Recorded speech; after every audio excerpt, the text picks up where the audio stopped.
बच्चों, आपका स्वागत है आपके प्यारे से यूट्यूब चैनल टारगेट सीयूटी में, जहां पर हम आपकी प्रिपरेशन करा रहे हैं फॉर सीयूटी एंड क्लास 12 की फिजिक्स केमिस्ट्री मैथ की सारी फैसिलिटीज़ आपको प्रोवाइड करा रहे हैं। ऑल कॉन्सेप्ट्स, ऑल क्लास 12 की जो फिजिक्स केमिस्ट्री मैथ की जो ऑल कॉन्सेप्ट्स है, बेस्ट कंटेंट हमारी जो फैसिलिटीज़ है आपके लिए प्रोवाइड कर रही है।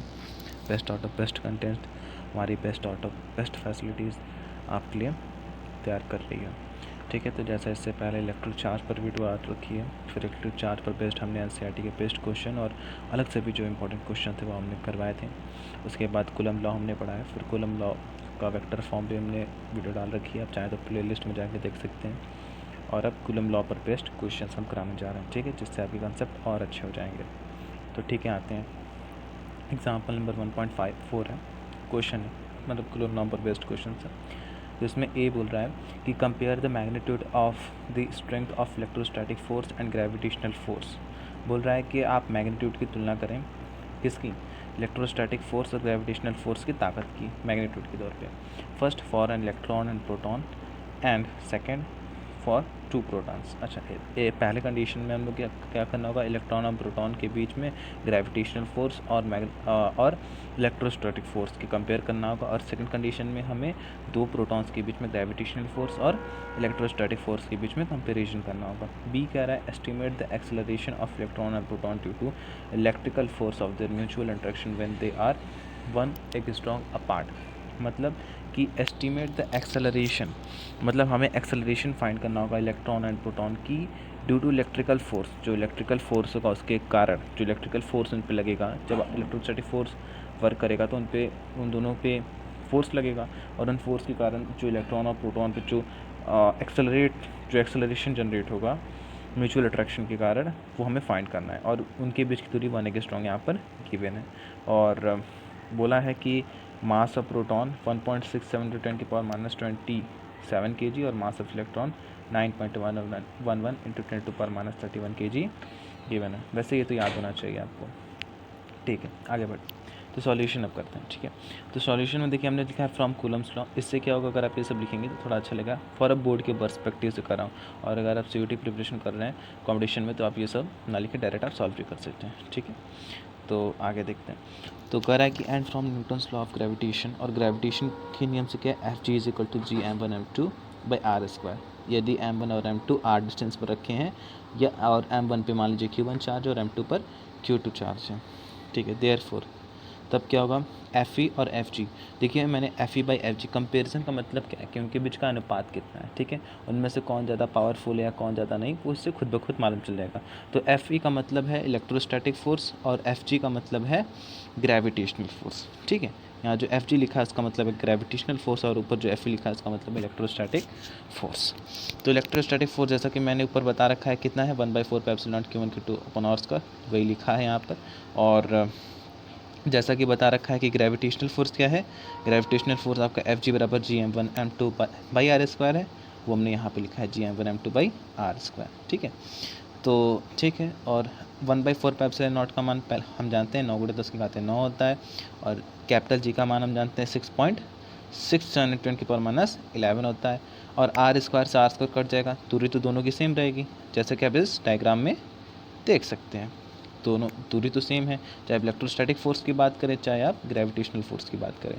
ठीक है, तो दूरी कट गई और बचा क्या, तब q1 q2 बचा और m1 m2 बचा, और यहाँ पर जो उनका मान दिया था जो कॉन्स्टेंट्स के। ठीक है, आगे देखते हैं। बिटवीन इलेक्ट्रॉन और प्रोटॉन, जो एक कंडीशन था उसमें इलेक्ट्रॉन और प्रोटॉन के बीच निकालना था। ठीक है,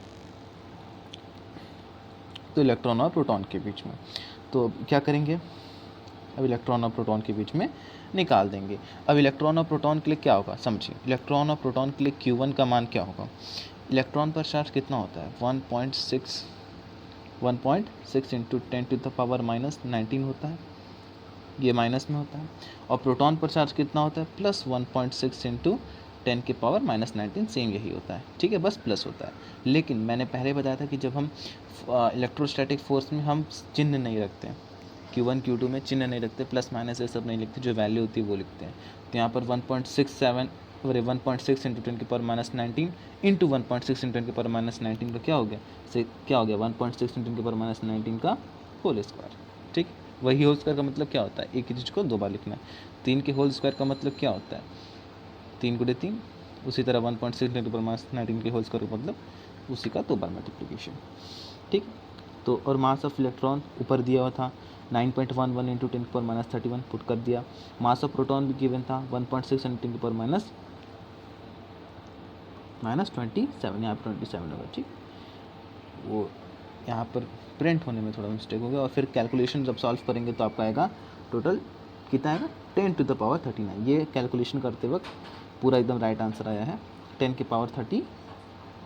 ठीक है, जिससे आप देखिए क्या अंदाज़ा लगा पाए, इससे आपको ये मालूम चल गया कि जो इलेक्ट्रोस्टैटिक फोर्स है वो ग्रेविटेशनल फोर्स से 10 टू द पावर 39 ज़्यादा है अगर हम इलेक्ट्रॉन और प्रोटॉन रखते हैं।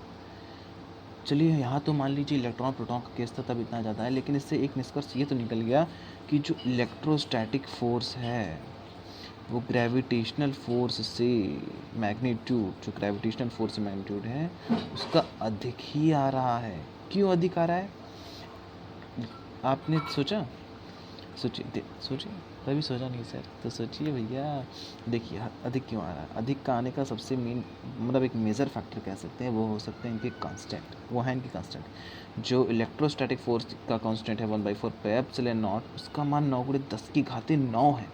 10⁹ पॉजिटिव में है, जबकि जो ग्रेविटेशनल फोर्स का कांस्टेंट है वो क्या है 6.67 10 की पावर माइनस 11 है।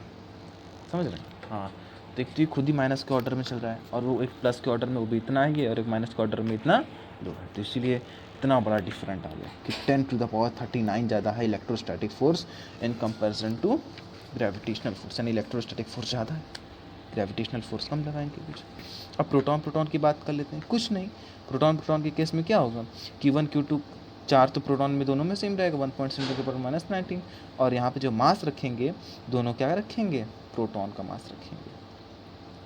ठीक, तो दोनों क्या रखेंगे, प्रोटॉन का मास रखेंगे, उसको हल करने के बाद आपका आएगा 10 to the power 36। Similarly between E अगर निकाल लें, अगर इलेक्ट्रॉन और इलेक्ट्रॉन के बीच में निकाल लें, तो जब इलेक्ट्रॉन के बीच में कुछ नहीं, यहाँ पर हम सीधे क्या रखेंगे, दोनों मास इलेक्ट्रॉन का पुट कर देंगे। देखिए कांस्टेंट तो दोनों तीनों में सेम ही था। ठीक है, कांस्टेंट आप देख सकते हैं तीनों में सेम ही था, चाहे इलेक्ट्रॉन प्रोटॉन या इलेक्ट्रॉन प्रोटॉन जो भी लिखे, कांस्टेंट तो वही रहेंगे ना, कांस्टेंट थोड़ी वेरी करेंगे। हाँ, तो और चार्ज तो सेम है, तो चार्ज ऊपर का सेम है। ठीक है, तो ये आ गया, और इससे मल्टीप्लाई करने पर कितना आपका ऑलमोस्ट आया है 10 टू द पावर 43। देख रहे हैं कितना हाई, यानी इलेक्ट्रोस्टैटिक फोर्स तीनों कंडीशन में ग्रेविटेशनल फोर्स से अधिक आया। ये इससे मैं बोलता हूँ Fe/Fg जो आ रहा है आपका, Fe/Fg जो आ रहा है वो कितना आ रहा है इसके लिए 10 टू द पावर 43 आ रहा है। और अगर Fg को आपने यहाँ से रिप्लेस कर दिया, तो क्या होगा, ये जो Fg है अगर आपने इसे यहाँ से रिप्लेस कर दिया, मतलब Fv तब क्या होगा Fg into 10 to the power 39। तो सिंपल सी बात है, Fv जाता है। ठीक, चलिए आगे बढ़ते हैं। नाउ अब देखते हैं बी कंडीशन देखते हैं। ठीक है, अब तो the electrostatic force exerted bye a proton on A electron. Electrostatic force जब इलेक्ट्रॉन प्रोटॉन के बीच लग रहा है तो हमें क्या ज्ञात करना था, एक्सेलरेशन भी ज्ञात करना था ना, क्वेश्चन में गिवन था जैसा मैंने बोला था। तो is equal to the electrostatic force exerted by an electron on a proton. तो सबसे पहले फोर्स हम फाइंड कर लें। अगर फोर्स फाइंड कर लेंगे तो मास तो हमें मालूम है, इलेक्ट्रॉन का भी और प्रोटॉन का भी एक्सेलरेशन आराम से निकल जाएगा। याद होगा ना आपको, आपने क्लास 9 में पढ़ा होगा F is equal to M, मेरे हर जगह यूज़ होता है। फोर्स अगर हम फाइंड कर लें, मास हमें मालूम है, इलेक्ट्रॉन का भी प्रोटॉन का भी एक्सेलरेशन अपने आप निकल आएगा। तो वही फोर्स फाइंड कर रहे हैं, 1/4 pi epsilon naught Q1 Q2 by R square. 1/4 pi epsilon naught का मान 9×10⁹ चार्ज दोनों पर सेम रहता है इलेक्ट्रॉन, इसलिए स्क्वायर हो गया। और इनके बीच की दूरी कितनी है इनके बीच की दूरी, यहाँ पे 10 टू द पावर माइनस 19 होगा, लग रहा है प्रिंट करने में कर लिया, यहाँ पर होगा 10 टू द पावर माइनस 10, क्योंकि 1 एंगस्ट्रॉम में कितने होते हैं 1 एंगस्ट्रॉम कितना होता है, 1 एंगस्ट्रॉम जो होता है, देखिए मैं आपको सब कुछ क्लियर कर दे रहा हूँ ताकि आप कोई भी मिस्टेक ना करें। सोचिए, हाँ मैं आपको हर एक चीज़ बता दे रहा हूँ कि कहाँ आप गलती करते हैं, ठीक है। मतलब जहाँ पे मैंने आपको ये भी कंसेप्ट बता दिया कि देखिए इलेक्ट्रोस्टैटिक फोर्स जो है वो ग्रेविटेशनल फोर्स से कितना अधिक आ रहा है इस सेंस में। तो इस तरीके से ये सब चीज़ें कंसेप्ट बताई। इसके बाद आया है कि 2.3 × 10⁻⁸ न्यूटन आया है, ठीक है। क्या आया, ये फोर्स आया है, फोर्स आ गया। अब फोर्स आ गया, हमें एक्सेलरेशन चाहिए ऑफ एन इलेक्ट्रॉन पर कुछ नहीं, ये जो होगा फोर्स हमें मालूम है, मास ऑफ इलेक्ट्रॉन मालूम है, कुछ नहीं, फोर्स में मास ऑफ इलेक्ट्रॉन का डिवाइड कर दीजिए, वही किया है यहाँ पे। मास ऑफ इलेक्ट्रॉन ये ना लगा, ये लास्ट में आ नहीं रहा है, थोड़ा सा कट रहा है, ठीक है। यहाँ 31 है, 9.1 10 31 -31, ठीक है। तो इसमें जब भाग दिया तो ऑलमोस्ट आया 2.5 × 10⁻22 मीटर पर सेकेंड स्क्वायर। ये आ गया आपका एक्सेलरेशन का मान। और इस तरह एक्सेलरेशन ऑफ अ प्रोटॉन अगर निकाला जाए तो कुछ नहीं, हम फोर्स में मास ऑफ प्रोटॉन का भाग देंगे, मास ऑफ प्रोटॉन का भाग देती हैं, कुछ नहीं, मास ऑफ प्रोटॉन का भाग दिया आपने, उसमें आपका एक्सेलरेशन निकल के आ गया किस पर, प्रोटॉन पर। आसानी से क्लियर होता है, ठीक, क्लियर हुआ कंसेप्ट। देखिए इससे ये केवल वो क्वेश्चन नहीं है जो बहुत से टीचर होते हैं बस फॉर्मूले बेस्ड क्वेश्चन लगवा देते हैं कि आते हैं इलेक्ट्रोस्टैटिक मतलब इलेक्ट्रिक कूलम लॉ पढ़ा है, कूलम लॉ पे क्वेश्चन करवा देंगे कि F बराबर 1/4πε0 Q1Q2/r² पे क्वेश्चन करवा देंगे। बहुत से टीचर आए करवा देंगे और कुछ कंसेप्ट नहीं देते, कुछ भी कंसेप्ट नहीं देते, कुछ भी नया सिखाते नहीं है, बस जो रहेगा फॉर्मूला वही आके छपवा देंगे, दे देंगे Q1 Q2 R दे देंगे, 1/4πε0 का मान बच्चों को मालूम होता है, बोलेंगे फोर्स निकालो। इसमें क्या बच्चे सीखें, ये तो नॉलेज लेवल का क्वेश्चन है ना, कुछ सिखाया क्या। अब देखिए इस क्वेश्चन में आपने क्या जाना है, इस क्वेश्चन में आपने जाना कि इलेक्ट्रोस्टैटिक फोर्स जो है वो ग्रेविटेशनल फोर्स से अधिक मैग्नीट्यूड हर बार प्रेशराइज कर रहा है। क्यों प्रेशराइज कर रहा है, इसलिए कर रहा है क्योंकि इसकी कांस्टेंट में सबसे बड़ा जो मेन कारण है उसकी कांस्टेंट में डिफर होना। एक का कांस्टेंट 10⁹ ऑर्डर का है तो एक का 10⁻⁻11 ऑर्डर का है। प्लस इसमें आपने एक चीज़ जाना, क्या जाना, चलिए तो अब आते हैं नेक्स्ट क्वेश्चन पे अपने, ठीक है। तो एग्जांपल नंबर 1.5 है, कह रहा है कि the distance between 2 very small metallic charge spheres E and P are 10 centimetre. देखिए जो क्वेश्चंस मैं करा रहा हूँ ये यूपी बोर्ड हो या CBSE बोर्ड हो, दोनों के लिए करा रहा हूँ, इसलिए मैंने हिंदी भी इससे पहले जितने भी कंसेप्ट्स हैं हमारी जो टीम है वो उसने हिंदी इंग्लिश दोनों में प्रोवाइड की थी, ठीक है, ताकि जिससे यूपी बोर्ड के बच्चों को या जो हिंदी मीडियम वाले बच्चे हैं उन्हें कोई दिक्कत ना हो, और CBSE बोर्ड के बच्चों के लिए तो इंग्लिश में है ही, ठीक। तो इसलिए मैं आप दोनों बच्चे अच्छे से यहाँ से स्टडी कर सकते हैं best out of best company के साथ।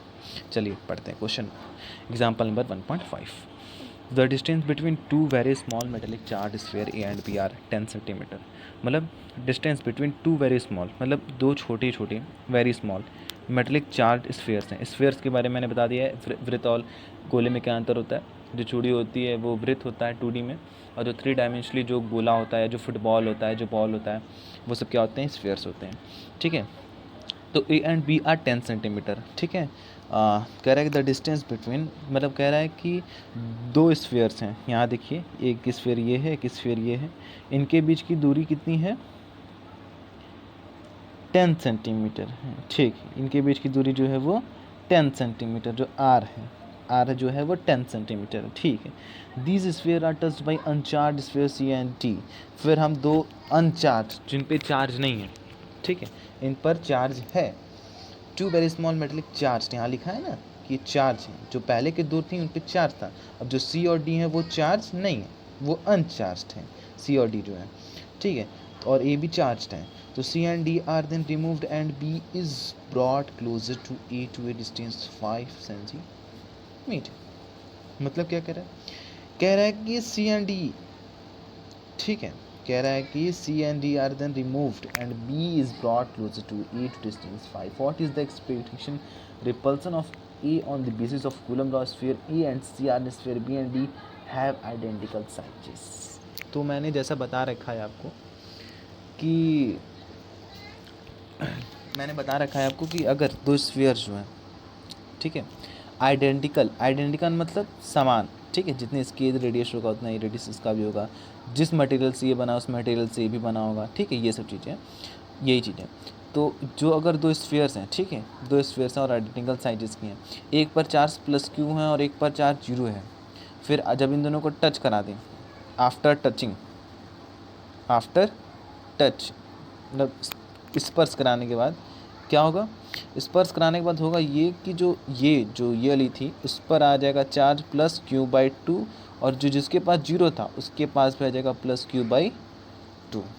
अभी भी मिलाकर नेट चार्ज कितना है, क्यू जितना पहले था, क्योंकि पहले भी क्या था, पहले क्यू प्लस जीरो कितना होता है, क्यू ही होता है ना।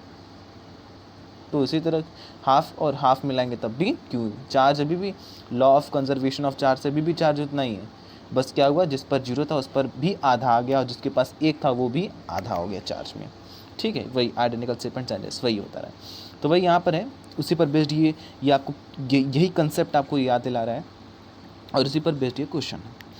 तो ए है, बी है, क्यू है, क्यू हमें रखा है, आर दूरी पर है और इनके बीच जो फोर्स है 1/4 pi epsilon naught Q dash R square है, ठीक है। जब हमने सी और डी को उन पर टच कराया, यहाँ देखिए टच हो रहा है इस फिगर में, और charge on each sphere q by two bisymmetric और चार्ज ऑन इस स्फीयर क्यू बाई टू, जैसे मैंने बताया यहाँ पे क्यू था ए और बी पर, अब चार्ज आया तो सी और डी पर भी क्या हो गया, चार्ज चला गया होगा, जीरो था, लेकिन अब टच कराने के बाद क्या होगा, उस पर भी क्यू बाई टू आ गया होगा, यानी ए बी सी डी चारों अब कैसे चार्ज हो गए, क्यू बाई टू से, बाइसिमेट्रिक, क्योंकि सम्मित है, ये आइडेंटिकल कह सकते हैं आप। फिर ए बी को क्या किया गया, पहले आर दूरी पे थे, अब आर बाई टू दूरी पे रख दिया, ये ध्यान रखिएगा, आर बाई टू का मतलब क्या है, पहले 10 था, अब क्या हो गए 5 सेंटीमीटर, जैसा क्वेश्चन बोला है।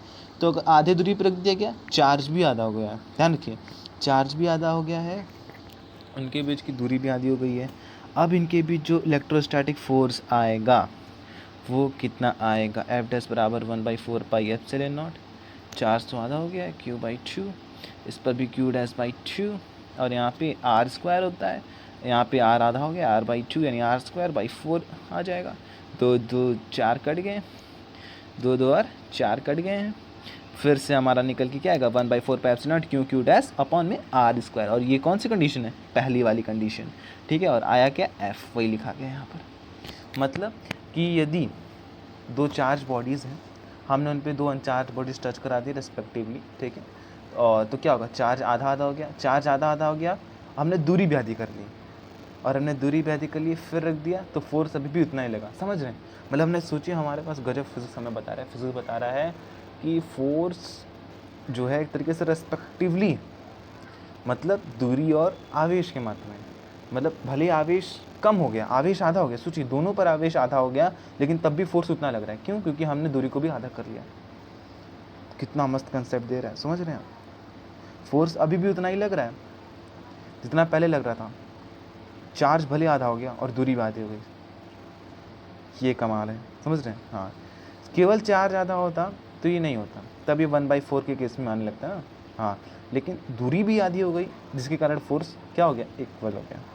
अब आगे बढ़ते हैं, देखिए कितना मस्त मस्त कंसेप्ट गिवन, कितना बड़े बड़े कंसेप्ट, ये सब एनसीईआरटी की क्वेश्चन है। एनसीईआरटी में जो बेस्ट और बेस्ट कंसेप्ट वाले क्वेश्चन थे वो सब हम आपको कराते हैं, जिनमें बेस्ट और बेस्ट कंसेप्ट होता है, और भी हम खुद भी क्रिएट करते हैं हमारे फैसिलिटी में। तो एग्जाम्पल 1.6 से, consider 3 charges Q1, Q2 and Q3 each equal to Q at the vertices of an equatorial triangle of side. What is the force on charge being placed at the controid of a triangle? वाह वाह वाह, बहुत बढ़िया question लग रहा है ये, ठीक है। देखते हैं क्या क्वेश्चन कह रहा है अभी, ठीक है। तो कह रहा है कंसिडर 3 चार्जेस, 3 चार्जेस को कंसिडर कर रहे हैं, charges Q1, Q2 and Q3 each equal to Q at the vertices of an equilateral triangle और साइड L। इक्विलेटरल मतलब क्या होता है, मतलब वही ट्राइंगल जिसमें उसकी सारी भुजाएं क्या होती हैं, जिसमें उसकी सारी भुजाएं समान होती हैं, ठीक है, और उनके बीच में जो उनका जो प्रत्येक एंगल होता है वो कितने का होता है, 60 डिग्री का होता है ना, ठीक है, और ये सब सेम होती हैं, ये सब अगर L इसमें गिवन है तो ये तीनों क्या हैं, L है, ठीक। तो यही एंगल है, यही आपको इक्विलेटरल ट्राइंगल ऑफ है, ठीक है, of side L। What is the force on charge Q placed at the centroid of the triangle. अब पूछ रहा है कि फोर्स कितना लगेगा उस चार्ज पर जो कि उस इक्विलेटरल ट्राइंगल है उसके सेंटर पर उसके सेंटर पर क्या हुआ है, रखा हुआ है। ठीक है, तो देखते हैं सबसे पहले डायग्राम। ये आपका डायग्राम बना हुआ है, देखते हैं इसे एनालाइज करते हैं। क्या कह रहा है, कह रहा है कि देखिए इक्विलेटरल ट्रायंगल बना हुआ है, ठीक है, जिसकी साइड्स क्या हैं, एल हैं, ये गिवन है, देखिए यहाँ पे एल है, तीनों में गिवन है, ठीक है, तीनों साइड में गिवन है, एल है।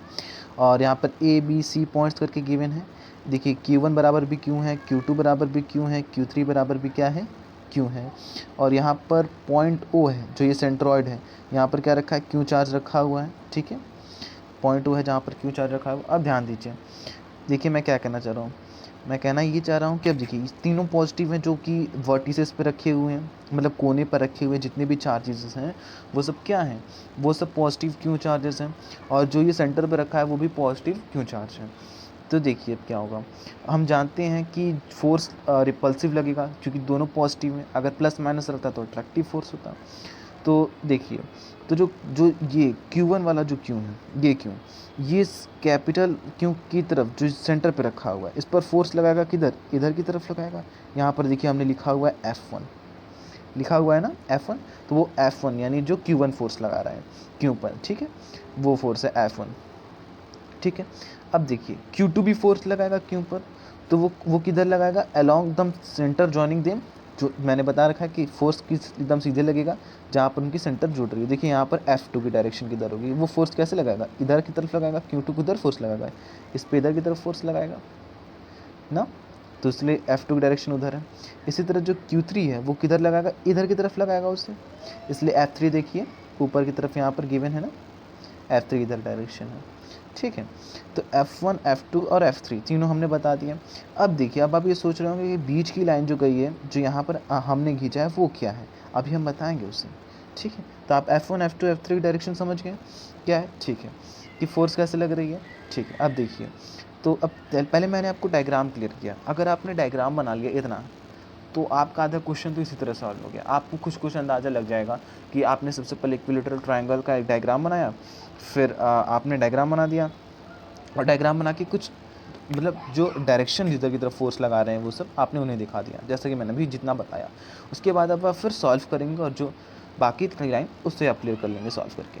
जैसे इन इक्विलेटरल ट्रायंगल ABC की बात करें तो AD बराबर AC cos 30 अंश √3/2L। अब आप कहेंगे ये क्या है, देखिए हमें सबसे पहले क्या चाहिए, हमें चाहिए इनके बीच की दूरी, फोर्स को कम फोर्स लेने के लिए हमें क्या करना होगा, हमें चाहिए इनके बीच की दूरी, जो Q1 है, Q1 और कैपिटल Q के बीच की दूरी चाहिए, Q2 और कैपिटल Q के बीच की दूरी चाहिए, Q3 और कैपिटल Q के बीच की दूरी चाहिए। क्योंकि हम जानते हैं कूलम लॉ का अगर हम यहाँ उपयोग करेंगे तो हमें R भी तो चाहिए, स्मॉल r, उनके बीच की दूरी, चार्जेस के बीच की दूरी। तो अब हम वही R फाइंड करने के लिए अब क्या करेंगे, खेला करेंगे। अब समझिए क्या करेंगे, तो AD बराबर AC cos 30 अंश। देखिए AD क्या है, व्हाट इज़ AD, सबसे पहले हम ये फाइंड कर रहे हैं। अगर हमें ये फाइंड हो गया तो हम ये जानते हैं कि जो इतना भाग है जहाँ पर इतना यानी स्मॉल q से कैपिटल Q के बीच की दूरी, वो कितना होता है, वो होता है आपका 2/, वो होता है आपका 2/3, ठीक है, वो होता है आपका 2/3, आपको इतना मालूम है, ठीक है, यहाँ से यहाँ तक की दूरी आपको मालूम है कि 2/3 होती है। पर लेकिन हमें पहले उसके लिए AD फाइंड करना होगा, क्या फाइंड करना होगा, AD। तो वही अब करने जा रहे हैं, तो ठीक है। तो इन इक्विलेटरल ट्रायंगल की बात करें तो AD बराबर AC cos 30 अंश है। कैसे आया, अब देखिए cos थीटा बराबर क्या होता है, आधार बटी कर्ण होता है। cos थीटा बराबर क्या होता है, cos थीटा बराबर क्या होता है आधार बटी कर्ण, यानी base upon hypotenuse, base upon hypotenuse, अगर इंग्लिश में आ रहा है बेस अपॉन हाइपोटेनस होता है। तो वही करा जा रहा है यहाँ पर। देखिए तो यहाँ पर जो है एंगल की अगर हम बात करें तो बेस अपॉन हाइपोटेनस, AD की बात हो रही है, ये हमारा AD लिया गया, एक ट्रायंगल लेंगे जिसमें 90 डिग्री बनना चाहिए, AD ले लिया, फिर क्या लिया, AC ले लिया, ठीक है। अब इनके बीच के एंगल ले लिया, समझ रहे हैं मेरी बात, रुकिए बताते हैं। ये ट्रायंगल जो लिखा है ना ADC जो ट्रायंगल है, अब हम उसे लेते हैं ना, ADC ट्रायंगल हमने लिया। तो इसमें अगर आप ध्यान देंगे इस ट्रायंगल में, तो जो एंगल बना रहा है ए बना रहा है वो कितना था टोटल, जो टोटल था वो 60 का था, ठीक है, जो टोटल एंगल था वो 60 का था। तो अगर हम यहाँ से जो बीच का यहाँ काट दें तो ये इतना जो एंगल होगा वो कितने का होगा, 30 का होगा, वही हमने लिया है, यही एंगल का लिया है। और जो ये इसका अगर 30 का ले रहे हैं तो इसके लिए ये जो एंगल ले रहे हैं तो इसके लिए आधार क्या होगा, इसके लिए आधार AD होगा और इसके लिए कर्ण क्या होगा, AC होगा। हम कर्ण AC वाले को ही क्यों लेना चाह रहे हैं, हम ऐसा हम आप कहें, आपके दिमाग में सवाल ये भी आएगा कि सर आप इसे भी लेकर कर सकते थे। हाँ, इसे भी लेके कर सकते थे, कोई दिक्कत नहीं था, इसे भी लेके कर सकते थे, कोई दिक्कत नहीं था। लेकिन एक मतलब थोड़ा दिक्कत ही आती, क्या दिक्कत आती, दिक्कत ये आती कि यहाँ पर देखिए L है, ठीक है, हमने L है, हम ये फाइंड कर लेते हैं और ये फाइंड करने से हमें क्या मिलता है, कुछ नहीं, हमें फाइंड ये दूरी करनी है ना, क्योंकि अंदर के लिए ये दूरी सबके लिए सेम होगी। कौन सी दूरी, ये जो दूरी होगी स्मॉल क्यू से कैपिटल क्यू के बीच की दूरी, वो तीनों सेम होगी। और हमें ये दूरी किस में मिलेगी, इस वाले में मिलेगी, पूरे वाले में मिलेगी, इसमें ना मिलेगी, इसमें तो मिलेगी नहीं, इसलिए हमने बीच वाले का उपयोग करा। जो ये बीच वाली लाइन थी इसे लिया और हमने किनारे वाला लिया, और इसीलिए हमने बीच का एंगल इसका क्या है, 30 एंगल, तो हमने 30 एंगल लिया। तो हमने क्या किया, यूज़ किया, तो हमने क्या कहा, कॉस थीटा बराबर क्या होता है, आधार बटे कर्ण। आधार कितना है इसका आधार है AD और इसका कर्ण कितना है AC, वही यूज़ किया है। और अगर आप उसी को देखेंगे तो AD बराबर यहाँ पे अगर आप इसको क्रॉस मल्टीप्लिकेशन कर देते हैं कॉस थीटा से मल्टीप्लिकेशन में चला जाएगा AC, वही चीज़ का हमने यूज़ किया है, ठीक है। देखिए तो वही हमने लिखा है ना यहाँ पे, AD बराबर AC कॉस 30 अंश, कॉस 30 अंश का मान √3/2 है और AC क्या है, L है, जैसा कि बोला गया गिवन में कि इक्विलेटरल ट्रायंगल का जितने भी साइड्स हैं वो L है। अब हमें AO मालूम हो गया, ठीक है। देखिए AO क्या है, हमें AO चाहिए, AD तो फाइंड हो गया, हमें AD कितना आया है, AD आया है √3/2 L आया है। अब हमें चाहिए AO, तो AO बराबर क्या होगा, AO बराबर ये 2/3 होता है। AO क्या है, यानी ये जो दूरी है जो हमें चाहिए, जो हमें क्या क्या करनी है, जो हमें चाहिए, ये दूरी, ये जो है ये पूरे की, ये जो है ये पूरे की कितनी है, 2/3 है, 2/3 होती है। तो कुछ नहीं, हमने 2/3 में गुणा कर दिया, जितनी आई थी दूरी 2/3 में गुणा कर दिया कितने का, √3/2 L का, 2 से 2 कट जाएगा, 3 से 3 अंडर इसको तोड़ेंगे तो भी क्या होगा, कटेगा, और जब काटेंगे तब कटने के बाद जो है वो आएगा 1/√3 L आएगा, ठीक, 1/√3 L गया। और AO BO CO तीनों क्या है आपस में बराबर, यही चीज़ मैंने आपको कुछ देर पहले बोला कि ये जो दूरी होगी वो सबके लिए क्या होगी, सेम होगी, ठीक, ये फाइंड कर लिया। चलिए ठीक है, अब जब हमने दूरी फाइंड कर ली तो हमने क्या किया, हमने फोर्स निकाल लिया। मैंने क्या बोला था, हम इसीलिए सब झमेला कर रहे हैं, क्यों खेला कर रहे थे, मैंने पहले ही बता दिया था, हम इसलिए कर रहे हैं ताकि हम R निकाल सकें, क्योंकि हम ये चीज़ जान रहे हैं कि हमें फोर्स का जो फॉर्मूला है उसमें Q1 Q2 चाहिए, जो कि हमें गिवन है, और कांस्टेंट तो हम जान ही रहे 1/4πε0 का मान, लेकिन R हमें नहीं गिवन था, इसलिए हमने R के लिए इतना झमेला किया, उन दो चार्जेस के बीच की दूरी के लिए, ठीक है। तो R का मान यहाँ पे आ गया, यानी R जो था यहाँ पे कितना आया, R जो आया है आपका 1/√3 L आया। अब इसका अगर स्क्वायर करते हैं तो इसका स्क्वायर करेंगे कितना आएगा, 1/3 L स्क्वायर आएगा, और ये बेस में रहेगा, तो वही 3 यहाँ पर क्या हो गया, ऊपर चला गया, ये दिख रहा है ना, और L स्क्वायर जो था वो L स्क्वायर यहाँ पर देखिए नीचे पड़ा हुआ है, L²/3 था, और यहाँ पर ऊपर था Q1 Q2 जो था, तो ये ऐसे था, तो ये फिर आ गया ऊपर आपका, ठीक। चलिए अलोंग AO की डायरेक्शन में होगा। अब AO डायरेक्शन क्या, वही डायरेक्शन जो हमने शुरुआत में बता दी थी, ये जो फोर्स लगेगा या इस वाले क्यों और जो कैपिटल क्यों के बीच जो फोर्स लगा वो इधर लगेगा ना। उसी तरह मैंने बता रखा है कि जो ये वाला क्यों है और जो कैपिटल क्यों है उनके बीच जो फोर्स लगा वो ऐसे लगेगा। और भी मैंने बता रखा है कि जैसे जो ये वाला C वाला क्यों है और जो कैपिटल क्यों है उनके बीच जो फोर्स लगेगा वो ऐसे लगेगा। देखिए तीनों का फोर्स, एक का फोर्स ऐसे जा रहा है, एक का फोर्स ऐसे जा रहा है और एक का फोर्स ऐसे जा रहा है, ठीक है। यही मैंने डायग्राम चित्र में पहले ही बना दिया, इंडिकेट कर दिया। अब देखिए, तो अब हम जब तीनों के फोर्स आ गए, ठीक है, वही हमने लिखा है कि अलोंग AO है, अलोंग BO है, अलोंग CO है, जैसा जिसकी डायरेक्शन जैसा इसमें हमने बताया है। तो देखिए ये BO है, ये AO है और ये CO है, ठीक है। आगे बढ़ते हैं, force on Q due to Q3, ये हो गया। अब देखिए आगे द रिजल्टेंट, अब देखिए हमने क्या करना, हमें रिजल्टेंट लेना था। तो हमने F2 और F3 के बीच का रिजल्टेंट का फॉर्मूला हम जानते हैं क्या होता है। अंडर रूट में जो रिजल्टेंट R होता है वो क्या होता है, 11th में पढ़ा होगा, नहीं पढ़ा तो कोई बात नहीं, हम हैं इसलिए a² + b² + 2ab cos theta, ये होता है फॉर्मूला। तो वहीं पे जहाँ a की जगह क्या है फोर्स F2 और b की जगह क्या है फोर्स F3, बस वही करना है, पुट करना है। देखिए यहाँ पे लिखा ना F2² + F3² 2F2 F3 और cos 180। अब कहेंगे cos 180 कैसे हुआ, ध्यान दीजिए ये cos 180 कैसे हुआ, इनके बीच का जो एंगल है वो कितना है 120 का है, तभी तो मिला कि 360 होगा। यहाँ पे जो इनका एंगल है वो भी 120 का और इधर का जो है वो 60 का है, ठीक है। तभी तो 360 होगा, यहाँ पे तो सिर्फ यहाँ पे तो 360 होगा, यहाँ पे 180 थोड़ी होगा। 180 तो इधर के जोड़ने पे होता है ना, इधर तो पूरा सर्कल एक बनना चाहिए, तो यहाँ 360 होगा, ठीक। चलिए आगे देखते हैं। तो यहाँ पर आपने उसी तरह यूज़ किया है और जब आप यूज़ करेंगे तो आपका आएगा F2 के बराबर। अब कुछ लोग कहेंगे सर F2 के बराबर कैसे है, तो हम है ना सॉल्व कर देते हैं। देखिए F2 बराबर F3, अगर मैग्नीट्यूड की बात की जाए तो मैग्नीट्यूड में तो दोनों बराबर ही होंगे। अगर बात करें मैग्नीट्यूड में, ध्यान दीजिए F2 और F3 को ध्यान देते हैं। 3/4 पाई epsilon naught Q upon l square, 3/4 पाई epsilon naught Q L square. इनका जो मैग्नीट्यूड होगा वो क्या होगा, वो तो सेम होगा, डायरेक्शन अलग है बस, अलोंग बी अलोंग सी। तो डायरेक्शन हम नहीं ले रहे हैं, हमें क्या चाहिए, हम सिर्फ मैग्नीट्यूड ले रहे हैं। यहाँ पे रिजल्टेंट यहाँ पे सिर्फ मैग्नीट्यूड ले रहे हैं, समझ रहे हैं, तो यहाँ पे सिर्फ मैग्नेट।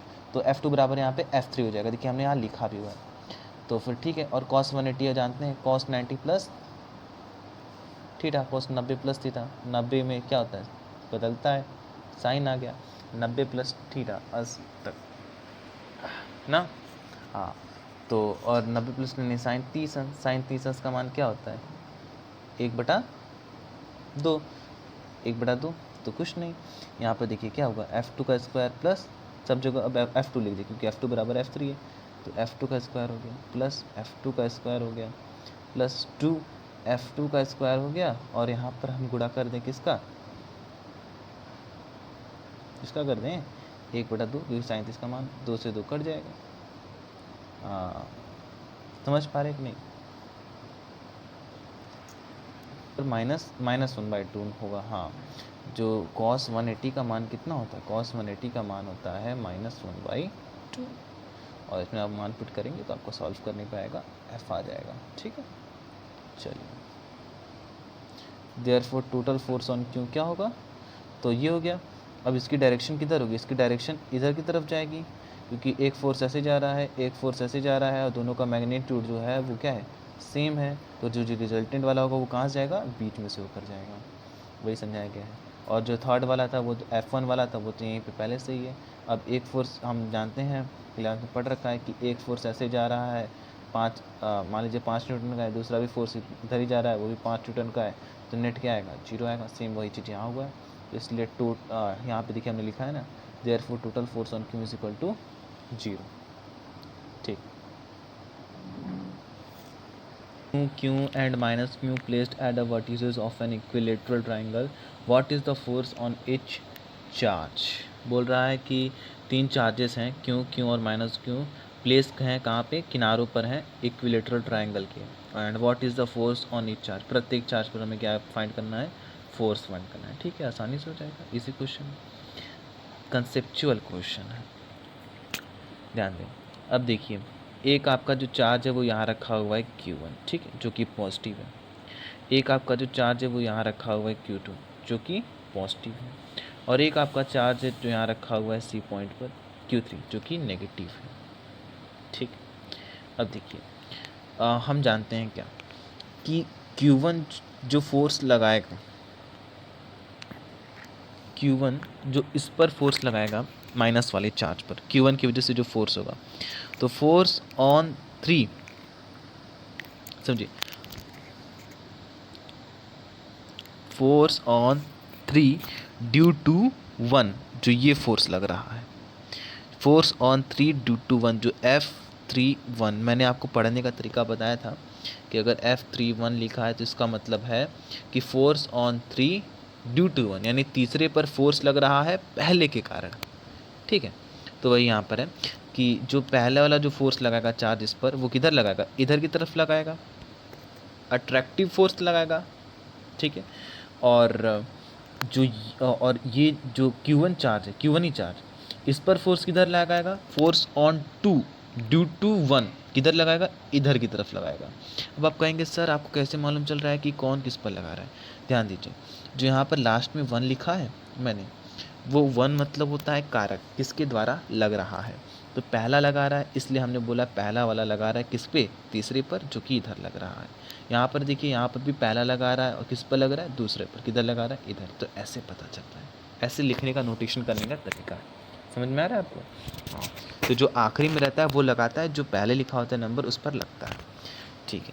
इसी तरह आपने इसका फाइंड कर लिया कि जो Q1 चार्ज है, जो आपका कौन सा चार्ज है, जो आपका Q1 चार्ज है, ये वाला जो चार्ज है वो क्या कर रहा है, वो जो है वो फोर्स लगाएगा।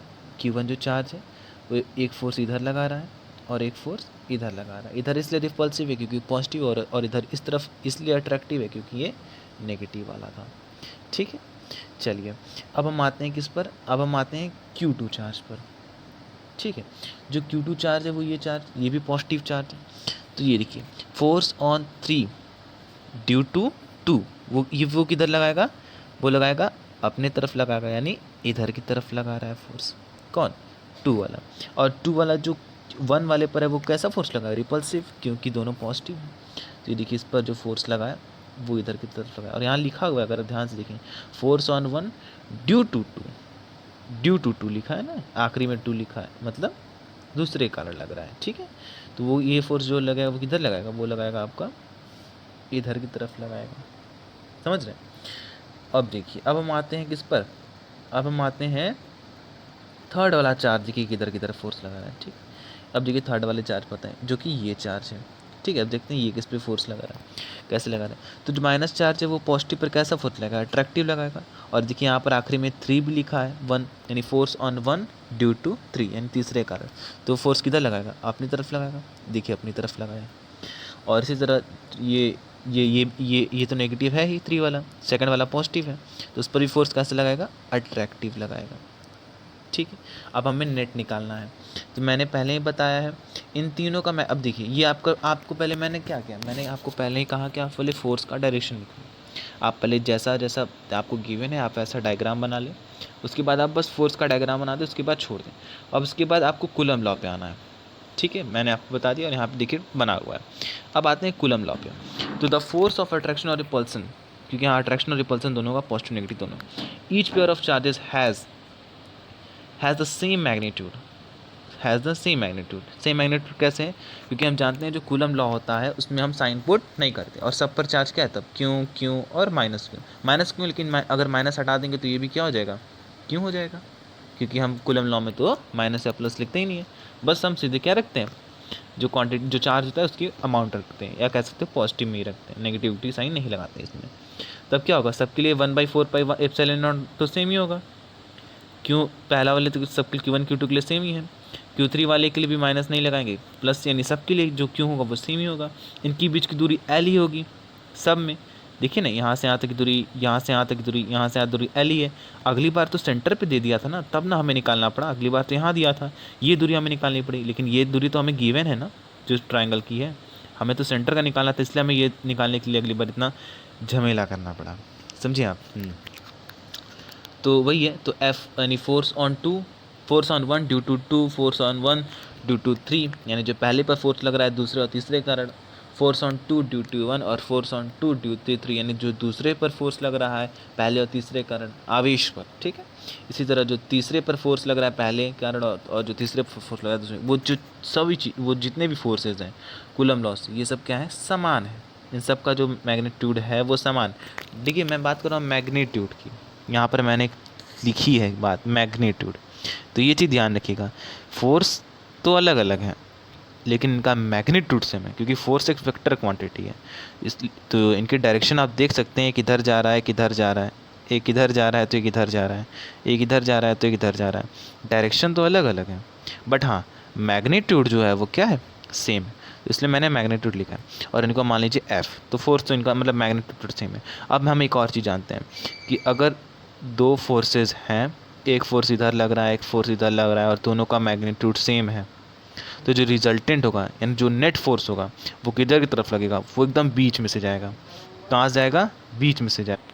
तो उससे हम क्या करते हैं, उससे हम क्या फाइंड कर लेते हैं, डायरेक्शन फाइंड कर लेते हैं। ठीक है, उससे हम डायरेक्शन फाइंड कर लेते हैं। अब डायरेक्शन तो फाइंड हो गई कि मतलब जैसे डायरेक्शन का मतलब समझें, जैसे एक फोर्स अभी मैंने बताया ना कि एक फोर्स इधर लग रही है, एक फोर्स इधर लग रही है, एक फोर्स इधर लग रही है, दोनों का मैग्नीट्यूड क्या है? सेम है। तो जो डायरेक्शन होगा नेट फोर्स का वो इधर की तरफ आएगा। किधर की तरफ आएगा? इधर की तरफ आएगा। इससे तो क्या हमने डायरेक्शन तो फाइंड कर ली, बट हाँ मैग्नीट्यूड भी तो चाहिए फोर्स का। नेट फोर्स का डायरेक्शन तो मालूम चल गया। और मैग्नीट्यूड के लिए क्या करेंगे, हम रिजल्टेंट का फॉर्मूला लगा देंगे, जब भी कुछ देर पहले हमने ऊपर लगाया था, अंडर रूट में a square plus b square plus 2ab cos theta करके। तो एक की जगह हो गया एफ और बी की जगह भी हो गया एफ। क्यों? क्योंकि यहाँ पर जितने भी फोर्स हैं वो सबको हमने एफ मान लिया, क्योंकि इनका मैग्नीट्यूड क्या है? सेम है। और ये सिर्फ मैग्नीट्यूड दिखाता है, डायरेक्शन तो अभी हमने कुछ देर पहले निकाल ही लिया, ऐसे ऐसे करके ना। तो वही वाला है। ठीक है, एकदम आसान है, एकदम बहुत आसान है। फोर्स का मैग्नीट्यूड निकालना, फोर्स का डायरेक्शन निकालना। मैग्नीट्यूड के लिए आप ये वाला फॉर्मूला यूज़ करेंगे और डायरेक्शन आप जैसे मैंने बताया वैसे कर लेंगे। ठीक है, तो क्या करते हैं, ठीक है अब आगे बढ़, तो समझ में आ गया आपको? देखिए जब इसे सॉल्व करेंगे तो आपका 2f cos थीटा बाई 2। अगर आपको ऐसा नहीं आ रहा तो कोई बात नहीं, हम आपको इससे भी इजी वे में यहाँ देखिए मैंने बताया ना, अंडर रूट में a square plus b square plus 2ab cos theta, ये अंडर रूट में। ठीक है, और देखिए the net force on a charge q at a will be तब क्यू स्क्वायर बाई। अब देखिए कैसे हम कर रहे हैं, अब समझिए, अब ये समझिए। अब हमें नेट फोर्स निकालना है, कैसे निकालेंगे? कुछ नहीं, एक फोर्स हमने अंडर रूट में क्या रख दिया, एफ स्क्वायर रख दिया। ठीक है, नेट फोर्स हमने फिर एफ स्क्वायर रख दिया, फिर यहाँ पर 2f इंटू एफ क्या होगा, एफ स्क्वायर होगा। और इनके बीच का एंगल कितना होगा? अब हम एंगल क्या लेंगे, ये जब दो फोर्स ले रहे हैं, एक फोर्स ये ले रहे हैं, एक फोर्स ये ले रहे हैं, हम तो इनके बीच का एंगल लेंगे। इनके बीच का एंगल कितना है? 60 है। इनके बीच का एंगल कितना है? इसी तरह इनके, समझ रहे हैं? इसी तरह नहीं, मतलब इनके फोर्स का आप समझ रहे हैं, ये जो है ये जो इनके फोर्स, तो इनके बीच का एंगल कितना है? 60 है। इनके बीच का एंगल 60 है, तो वही 60 यहाँ पुट करेंगे, जहाँ पे थीटा की जगह क्या पुट करेंगे, 60 पुट कर लीजिए, आसानी से मैं बता रहा हूँ। तो एफ स्क्वायर हो गया प्लस एफ स्क्वायर हो गया प्लस 2f स्क्वायर हो गया, और कॉस हो गया 60 हो गया। कॉस 60 का मान क्या होता है? कॉस 60 का मान क्या होता है सर जी, बताइए। कॉस 60 का मान क्या होता है सर जी? कॉस 60 का मान होता है 1/, क्या होता है 1? बताइए बताइए बताइए। अरे नहीं नहीं नहीं नहीं नहीं, तो कॉस 60 का जो मान होता है वो होता है, समझे? तो इसी तरह आपका कॉस थीटा का वन किस उसका मान क्या हो गया? कॉस थीटा का मान जो कॉस 60 था उसका मान क्या है? 1/2। अब 1/2 है, यहाँ पर एफ स्क्वायर है, और यहाँ पे 2 से 2 कट जाएगा और यहाँ आएगा एफ स्क्वायर, ये तो अंडर रूट में है ही, तो क्या हो गया 3f स्क्वायर, वो भी अंडर रूट में, एफ बाहर आ जाएगा, अंडर रूट में क्या आएगा 3। यानी जो फोर्स जो जो 3 जो 3 वाला जो चार्ज है, जो सी पोजीशन रखा है, उस पर नेट चार्ज कितना आएगा, और मतलब नेट फोर्स कितना आएगा? और डायरेक्शन तो हम जान गए, इधर की तरफ लगेगा जो कि बना है उसमें, लेकिन नेट फोर्स कितना आएगा? तो F3 वाला देखते हैं। तो F3 का देखिए जो नेट फोर्स आया है अलॉन्ग द डायरेक्शन, ठीक है, नेट फोर्स देखिए आपका है ना इतना, ये √3 जो भी हमने निकाला, और F का मान ऊपर हमने निकाल चुके हैं 1/4 pi epsilon naught Q square upon में L स्क्वायर, जो यहाँ पुट करा है। ठीक है, इससे हो गया। अब देखते हैं इसी तरह हमने क्या क्या, इसी तरह हमने किसका निकाला, इसी तरह हमने F21 और F23 के लिए भी निकाला। इनके बीच का एंगल क्या होगा? इनके बीच का एंगल 60 नहीं 120 होगा। कितना होगा? 120। क्यों? क्योंकि हम जानते हैं एक लीनियर जो रेखा होती है कितना एंगल बनाता है? 180 बनाता है, और यहाँ का तो 60 है क्योंकि इक्विलेटरल ट्रायंगल है, तो यहाँ का बचा हुआ कितना होगा? 120 होगा। इनके बीच का एंगल 120 रखेंगे, देखिए यहाँ पर 120, और 120 रखने पे आपका आंसर आएगा 1/4 pi q square upon l square, मतलब कोई चेंजेस नहीं आएंगे। क्यों नहीं चेंजेस आएंगे? ध्यान समझिए, अंडर रूट में एफ स्क्वायर आएगा, अंडर रूट में एफ स्क्वायर आएगा, यहाँ पर क्या आएगा प्लस 2f स्क्वायर, और 120 का मान कितना होता है? -1/2, 2 से 2 कट जाएगा, माइनस एफ स्क्वायर यहाँ पे आ जाएगा, जब यहाँ माइनस एफ स्क्वायर आएगा तो माइनस एफ स्क्वायर से प्लस एफ स्क्वायर कट जाएगा, अंडर रूट में आएगा एफ स्क्वायर, और निकल के बाहर आएगा क्या? एफ। तो वही यहाँ पर एफ आया आपका 1/4 pi epsilon naught Q square upon l square. ये दोनों के लिए सेम होगा। मैग्नीट्यूड की बात करें, देखिए दोनों के लिए सेम है। अब देखिए डायरेक्शन की बात करें, तो आप डायरेक्शन देख के बता सकते हैं इनकी आराम से ईजिली वे में। कि जो इसकी डायरेक्शन है वो ऐसे गई है, ऐसे का मतलब क्या है, इसके पैरेलल, AC के पैरेलल गई है। और अगर इसकी बात करें जो Q1 पर है, जो Q1 चार्ज है, इसके लिए अगर बात करें तो Q1 देखिए इधर की तरफ गया है, Q1 इधर गया है, तो उस पर जो इसकी जो डायरेक्शन होगी टूवर्ड किधर होगी, B2C होगी। वही बताया है इसमें, उसी डायरेक्शन के बारे में बोला है, समझे आप? हाँ, तो वही डायरेक्शन में बात करें और उसकी तो वही लिखा है अलॉन्ग पैरेलल टू AC और अलॉन्ग पैरेलल टू BC और अलॉन्ग द बाइसेक्टिंग देम, और यहाँ पे अलॉन्ग द डायरेक्शन ये होगा along the bisecting base of the equilateral triangle. ठीक है, along the direction of bisecting base of the equilateral triangle. इसके साथ आपको ये क्वेश्चन भी हो गया। अब ये सब नॉलेज लेवल के क्वेश्चन, जैसे what is the force between two small charge spheres having charges 2 × 10⁻⁻17 coulomb and 3 × plus and 37। कुछ नहीं, F = 1/4 pi epsilon naught Q1 Q2 upon R² formula use करना है। आप 9/10 की खातिर 9 जानते ही हैं मान किसका, 1/4 पाई एप्सिलॉन नॉट का, और गिवन दिया ही आपको Q1 Q2, इनके बीच की दूरी भी दी है 30 सेंटीमीटर। 30 सेंटीमीटर को चेंज कर दीजिएगा किसमें, मीटर में, मीटर में चेंज कर देंगे। मीटर में देखिए यहाँ पे चेंज कर दिया है 10⁻²⁻2 से 1 मीटर बराबर 100 सेंटीमीटर, 1 सेंटीमीटर बराबर 10⁻² मीटर, वही चेंज कर दिया, चेंज करके आपका आ गया आंसर। इस तरह क्वेश्चन दिया, the electrostatic force on A small sphere of charge 0.4 microcoulomb due to another small sphere of charge minus 0.8 microcoulomb in air is 0.2 Newton. What is the distance between two spheres and what is the force on the second sphere due to first? ये भी देखिए बहुत easy question है, इसमें कुछ नहीं करना है। देखिए क्या, electrostatic force the electrostatic force on small sphere of charge 0.4 microcoulomb, एक चार्ज दिया 0.4 माइक्रोकूलम का, and to another small sphere of charge minus 0.8 coulomb. ठीक है, माइक्रोकूलम, एक आपको 0.4 कूलम का चार्ज दिया है, एक आपको माइनस 0.8 कूलम का चार्ज दिया है, और बता भी दिया कि इनके बीच फोर्स जो लग रहा है एयर में 0.2 न्यूटन का लग रहा है। And what is the distance between two spheres, हमसे क्या पूछ रहा है, ए में पूछ रहा है आर पूछ रहा है, ए में क्या पूछ रहा है आर पूछ रहा है, और what is the force on the second sphere due to the first, और बी में क्या पूछ रहा है कि हमें फोर्स बताइए दूसरे पर, force on the second sphere पे कितना फोर्स लग रहा है पहले के कारण। तो भाई सेकंड वाला तो आप इसी तरह बता सकते हैं कि जो सेकंड फोर्स लगेगा वो 0.2 न्यूटन का ही लगेगा, और जो पहले पर भी अगर फोर्स था कि पहले पर फोर्स कितना लग रहा है दूसरे के द्वारा, तो उस पर भी 0.2 न्यूटन का फोर्स लगेगा। मतलब अगर कोई भी चार्ज है तो उन पर अगर एक जो फोर्स लगा रहा है अगर उस पर 0.2 न्यूटन का लगा रहा है तो ये भी उतना ही उस पर लगाएगा 0.2 न्यूटन का ही, जानते ही हैं। बस क्या हो जाता है, डायरेक्शन अलग हो जाती है। तो वही पूछा what is the force on second sphere due to first, तो सिंपल सी बात है 0.2 न्यूटन। बी तो इसी तरह हो गया। एक की बात करा जाए तो ए में आपको आर निकालना है, कुछ नहीं, put the value get the answer, knowledge level का क्वेश्चन है, आर स्क्वायर इधर आ गया, और न्यूमेरिकली यहाँ सॉल्व आप आराम से कर लेंगे। ये डायग्राम मैंने बना दिया है, ठीक है, ये डायग्राम मैंने बना दिया, आराम से वो सॉल्व करने पे आपका आ जाएगा R equal to 0.12 metre is equal to 12 centimetre. ठीक है, आसानी से हो गया। इसके बाद अब देखिए नॉलेज लेवल की क्वेश्चन से कुछ बचे हैं। इसके बाद है 4 पॉइंट चार्जेस क्यू में 2 microcoulomb, q b -5 microcoulomb, 2 microcoulomb, q c और q d given are located at the corner of square ABCD of side 10 centimetre. What is the force on charge 1 microcoulomb placed at the centre of the square. ठीक है, तो कह रहा है कि square एक given है, क्या गिवन है, स्क्वायर एक गिवन है। ठीक है, ध्यान से देखेंगे तो क्या कह रहा है, कह रहा है कि एक स्क्वायर गिवन है। ठीक है, देखिए मैं आपको ये बड़ा कर दे रहा हूँ। ठीक है, देखिए तो ये एक स्क्वायर गिवन है, कह रहा है कि एक -5 माइक्रोकूलम का है चार्ज, एक 2 माइक्रोकूलम का चार्ज है, एक 2 माइक्रोकूलम का चार्ज, एक -5 माइक्रोकूलम का चार्ज है, और इसी तरह प्लेस्ड है। ठीक है, तो सिंपल सी बात है, हम क्या जान रहे हैं, और एक यहाँ पर केंद्र पर इसकी क्यू चार्ज रखा हुआ है जो कि 1 माइक्रोकूलम का है। सिंपल सी बात जान रहे हैं, जो पहला चार्ज होगा उस पर अट्रैक्टिव फोर्स लगा कि पॉजिटिव है, जो ये सी वाला चार्ज होगा इस पर रिपल्सिव फोर्स लगाएगा FC जो कि इधर जा रहा है। ठीक है, समझिए मैं क्या कहना चाह रहा हूँ, अच्छे से आपको बताता हूँ। चलिए मान लेते हैं ये येलो रंग में कर लेते हैं, ये -5 माइक्रोकूलम का फोर्स है ये, और यहाँ पर एक क्यू चार्ज रखा हुआ है। कैसा कौन सा चार्ज रखा हुआ है, कौन सा चार्ज रखा हुआ है, क्यू चार्ज रखा हुआ है ये। ठीक है, ये जो है वो एक यहाँ पर क्यू चार्ज रखा हुआ है जो कि 1 माइक्रोकूलम का है। ठीक है, तो जो 5 माइक्रोकूलम का चार्ज है जो डी पोजीशन पर का, वो कैसा फोर्स लगाएगा, सिंपल सी बात है अट्रैक्टिव फोर्स लगाएगा, FT यहाँ लिखा भी हुआ है। उसी तरह जो यहाँ सी पोजीशन पर का है 2 माइक्रोकूलम का फोर्स, ये पॉजिटिव है, और जो बीच में क्यू वाला रखा है ये दोनों पॉजिटिव हैं, तो क्या करेगा, इस पर कैसा फोर्स लगाएगा, रिपल्सिव फोर्स लगाएगा, इधर की तरफ लगा फोर्स जो कि लिखा हुआ है एफ सी।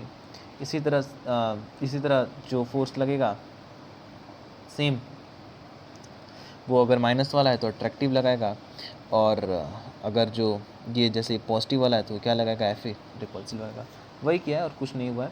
और इसके बाद कुछ नहीं, सिंपल से मैथमेटिक्स यूज़ की है यहाँ पर, f a is equal to minus f c और f b vector is equal to minus f d. Simple से बात देखिए, जो ये यानी जो एफ बी वैक्टर है वो एफ डी के बराबर है, क्योंकि इनके बीच का जो आएगा मैग्नीट्यूड वो सेम आएगा, क्योंकि 1/4 एप्सिलॉन नॉट -5 इंटू, अगर माइक्रो कूलम की बात रहने दें तब, लेकिन वैसे चेंज करेंगे इसे, और 10⁻⁻6 लिख दीजिए, 10⁻⁻6 और 10⁻⁻6 लिख दीजिए, ठीक है, माइक्रो कूलम। क्योंकि भाई सिंपल सी बात है, क्योंकि इनके बीच का जो चार्ज है ये क्यों होगा, तो -5 इंटू 10⁻⁻6 और क्यों अपन में आर स्क्वायर, इनके बीच की दूरी जो होगी। इसी तरह जितना होगा वो लगाएगा, जितना ये लगाएगा उतना ही वो लगाएगा, क्योंकि दोनों के लिए मैग्नीट्यूड क्या है, दोनों के लिए चार्ज का मान क्या होगा, सेम होगा। इसमें भी -5 माइक्रोन, इसमें -5 माइक्रोन, इसमें भी क्यों, इसमें भी क्यों, तब आराम से हो जाएगा। तो इसी तरह आपका f b vector minus f d vector आ जाएगा। फिर आप एफ ए और एफ सी निकाल लीजिएगा कूलम लॉ से, कुछ नहीं, एफ ए एफ सी आ गया, अब यू डी एफ ए और एफ सी आ जाएगा, आप आराम से निकाल लेंगे, ठीक है। और अगर पूछा है कि क्या पूछा, placed at centre of the square, तो what is the force on charge of 1 microcoulomb, तो 1 माइक्रोकूलम पे कितना चार्ज लगेगा ये बोला है। तो देख लेते हैं 1 माइक्रोकूलम पे कितना का चार्ज लगेगा। भाई सिंपल सी बात है, हम जान रहे हैं F A F B F C अब एफ डी, यही चार जो फोर्स लग रहे थे, किधर लग रहा था, एक इधर और एक इधर लग रहा था फोर्स, ये 4 फोर्स लग रहे थे। और हमने ये भी बता रखा है आपको, क्या बता रखा है कि जो एफ ए है वो बराबर है माइनस एफ सी के, एफ बी बराबर है माइनस एफ डी के। तो एफ ए की जगह माइनस एफ सी और एफ बी की जगह माइनस एफ डी रख देंगे, एफ सी एफ डी को रहने देंगे। कुछ लोग करेंगे कि इसे भी चेंज करेंगे एफ ए एफ बी में, तो करने का कोई मतलब ही नहीं होगा। इसे अगर आप एफ ए और एफ बी में चेंज करें कोई मतलब नहीं होगा, ठीक है। तो एक ही को करें आप एफ सी और एफ डी में ही, बस दो ही क्वान्टिटीज़ में लाने के लिए, ताकि कट जाए। तो इसलिए क्या होगा, नेट ये एफ सी कट जाएगा, एफ डी कट जाएगा, नेट क्या आ जाएगा, 0। यानी जो बीच में रखा हुआ जो चार्ज हमने जो क्यों चार्ज यहाँ रखा था उस पर कोई भी फोर्स नहीं लगेगा, क्योंकि चारों बैलेंस कर लेंगे, ठीक है। आगे बढ़ते हैं, आसान क्वेश्चन है इनके। तो 2 insulated charge small copper sphere A and B have their center separated by a distance of 50 centimeter. What is the mutual force of their electrostatic repulsion if the charge on each 6.5 meter upon -7 coulomb? What is the force of repulsion which every charge double at the amount? ठीक है, तो पहले वाला जो force पूछ रहा है और बोल दिया है कि जो चार्ज रखे हैं दोनों वो 6.5 मीटर के पर -7 कूलम के, ठीक है। और कोई बात नहीं, चार्ज हमें गिवन है, दूरी हमें गिवन है, कूलम लॉ को यूज़ करके हम फोर्स निकाल देंगे, आसानी से निकल गया ये वाला। रिपल्सिव फोर्स होगा क्योंकि दोनों पॉजिटिव है। And what is the force of repulsion if each is charge is double the above and amount the distance between them is half. बोल रहा है कि अगर इनके बीच की दूरी को डबल कर दिया जाए, यानी मतलब कह रहा है कि यदि कह रहा है कि इनकी चार्ज को डबल कर देते, कुछ नहीं, दोनों में 2 से गुणा कर दो चार्ज है इसमें, और इनकी बीच की दूरी को आधा कर देता है। देखिए वहाँ पर 50 सेंटीमीटर था, कितना था, 50 सेंटीमीटर था, तो यहाँ कितना होगा 25 सेंटीमीटर। 25 सेंटीमीटर मीटर में चेंज करेंगे तो 0.25 मीटर, और आर का स्क्वायर होता है तो 0.5 का स्क्वायर, यही हमने लिखा है यहाँ पे, ठीक है। और करने के सॉल्व आपका टोटल कितना है 0.24 न्यूटन सेकंड के लिए, और इसका आ रहा है 1.5 इंटू 10⁻² न्यूटन रिपल्सन, ठीक है। आगे बढ़ते हैं, लास्ट क्वेश्चन है, suppose the spheres A and be in exercise 1.12 have identical sizes, a third sphere of the same size but uncharged is brought in contact with the first, then brought in contact with the second and finally removed from both. What is the new force of repulsion between A and B? तो कह रहा है कि suppose मान लो कि एक sphere ए और B है, एक्सरसाइज 1.12, तो एक्सरसाइज 1.12 के, अच्छा ठीक है, ये 2 स्फीयर्स हैं आइडेंटिकल साइजेस के, एक थर्ड स्फीयर आता है जो कि सेम साइज़ का होता है बट लेकिन चार्ज नहीं होता। Brought in contact with the first, यानी पहले कॉन्टैक्ट में ला देते हैं, जो कि 6.5 मीटर कर दिए 7 का था, ठीक है, उसके कॉन्टैक्ट में ला दिए। Then brought in contact with the second, फिर उसके सेकंड में कॉन्टैक्ट में ला दिए, चलो ठीक है, सेकंड में भी ला दिए आप कॉन्टैक्ट में, तो कॉन्टैक्ट में ला दिए, and finally remove from both, और दोनों से हटा दिए। What is the new force of repulsion between A and B? कोई दिक्कत नहीं, आराम से आ जाएगा। देखिए सबसे पहले अगर हम चार्ज ऑन ए की बात करें तो 0 था, वो अनचार्ज था। मान लीजिए कोई सी है, सी कोई मान लीजिए कि 2 स्फीयर्स हैं सबसे पहले रखे हुए हैं ना, 2 स्फीयर्स रखे हुए हैं, एक स्फीयर ए है, एक स्फीयर ए है, एक स्फीयर आपका ए है ये, और एक स्फीयर आपका बी है, ठीक है। दोनों पर प्लस क्यू चार्ज है। हम एक तीसरा स्फीयर ला देते हैं जो कि अनचार्ज है, इस पर चार्ज 0 होता है। तीसरा स्फीयर ला दिए, ये एक स्फीयर है और इस पर 0 चार्ज है, 0 चार्ज। अब पहले इस पर टच कराएं, तो इस पर टच कराने के बाद क्या हो गया, इस पर भी q/2 आ गया और यहाँ पर इस पर भी q/2 आ गया। समझ रहे हैं? वहीं पर q/2, यहाँ पे q का मान दिया हुआ था, कितना था 6.5 × 10⁻⁷, 1.12 वाले क्वेश्चन से। तो कुछ नहीं, वही हमने किया है, दोनों को जोड़ के बटे में 2 कर दिया, 3.25 × 10⁻7 कूलम आ गया। इसी तरह हमने फिर अब तो ये तो इस पे चार्ज हो गया, क्या आपका निकल के आ गया, तो ये आपका निकल के आ गया। चलिए ठीक है, अब उसके बाद हम क्या करेंगे, उसके बाद आपका चार्ज ऑन बी की बात करें तो बी के चार्ज पे भी हम स्पर्श करा रहे हैं उसको, तो अब तो जो 0 वाला था वो 0 चार्ज नहीं रहा, अब तो उस पर कुछ चार्ज आ गया, तो हमें वो चार्ज को भी ऐड करके 2 से भाग देना होगा। और बी वाले पर तो पहले जितना ही चार्ज था 6.5 × 10⁻⁷, वही काम किया यहाँ पर। देखिए 6.5 और 3.5 जो भी नया आया था चार्ज, उस पर बटे में 2 कर दिया दोनों को जोड़कर, तो आगे हमारा कितना चार्ज आ गया 4.875 10⁻7 कूलम। अब देखिए ये चार्ज ऑन ए आ गया और चार्ज ऑन बी आ गया, कुछ नहीं, चार्ज ऑन ए रखा, चार्ज ऑन बी रखा, उनके बीच की दूरी तो थोड़ी बदली है, दूरी तो नहीं है ना, और कांस्टेंट का मान तो वही रहेगा। और फिर सॉल्व करने पे कूलम के नियम से आराम से 5.7 न्यूटन रिपल्सिव फोर्स, क्योंकि अभी भी दोनों पॉजिटिव और नेगेटिव थोड़े हो जाएंगे, ठीक है। तो आपका यहाँ से जो बेस्ट क्वेश्चन थे कूलम लॉ पर इलेक्ट्रिक चार्ज एंड फील्ड की, वो सॉल्व हो गए, और हमने बेस्ट आउट ऑफ बेस्ट हमारी फैसिलिटीज़ आपके लिए क्रिएट करती है, best out of best concept हम हर एक कंसेप्ट पे वो करते हैं आपके लिए। बस पढ़ते रहें, आगे बढ़ते रहें, बेस्ट ऑफ लक।